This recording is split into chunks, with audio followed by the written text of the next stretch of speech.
So we've got this lovely bag in front of me, Jayne, with this lovely stitch. So what do we call it and where do we find it? This is actually a clasp stitch. It's a fantastic, it's in sewing applications, which we'll have a look at in a second, but it's a fabulous way of just adding a decorative feature.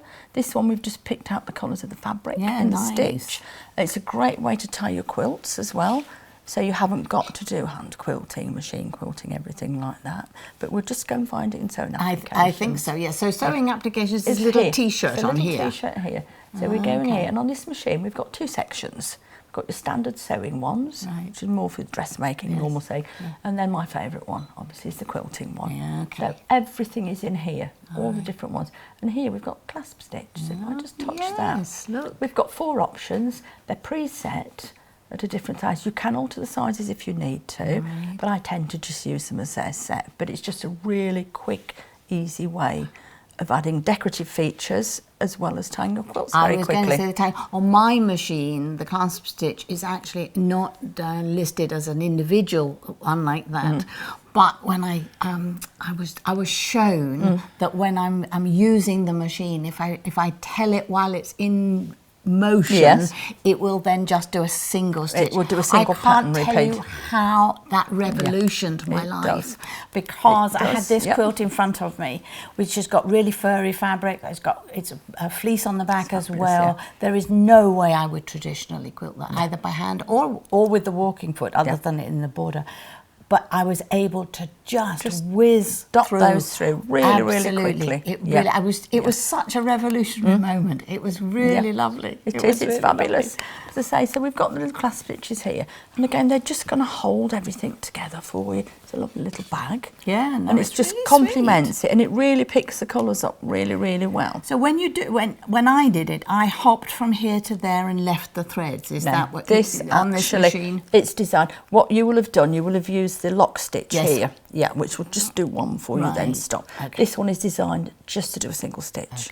It will automatically stop for you.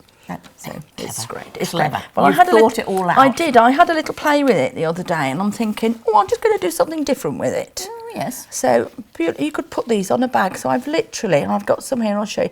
I've literally just layered them up and just put one clasp stitch in the middle. Yeah, but that's a different. So I've used this one. So we've got the little star here, snowflake, like a little diamond, and a little eyelet. So I've just touched the little diamond and the little eyelet as well, which I used on the other one, the eyelet. Yeah. So can you change the sizes as well? You can change the sizes, but it comes here, preset. But it comes like preset, so I just left it. But you can, if you want to, you can equally. You can change it still. Okay. But I think the preset size is rather nice. Yeah, no. Always try it. So I've got one here. We've got navy thread on, but it'll be fine. I'm just going to pop that there. So I literally, these are just flowers that we use for something decorative, but they're a really nice way to add a decorative feature. We just literally pop them on, layer them up. It's so quick and easy to do. Does it matter which foot you have? I've got the satin stitch foot on, which again is the one it's telling me to put on here. It's all very clever. I'm going to have to just move a tiny bit. But for people who have got machines that will do this, but the machine doesn't tell you. It's yes, you can. As you say, the satin stitch foot. I'm just going to pop on. I'm not quite sure how central I am on this. It's very difficult to see. And again, I would normally. Well, you don't have to tone your threads. Let me just pop that one. It's easier sometimes to see when it's not toned. Yeah. But then your mistakes will show up. Yeah, well, this is true. Contrast. This is. I'm going to pop the foot down.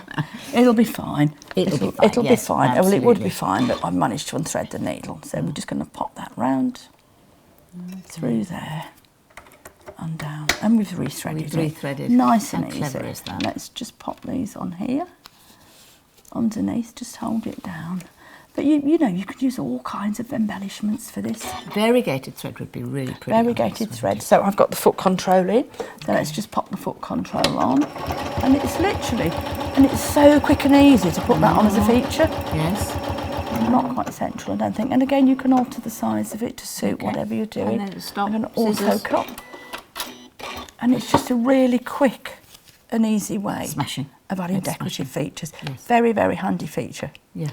Lovely. Fantastically quick way to tie quilts as well.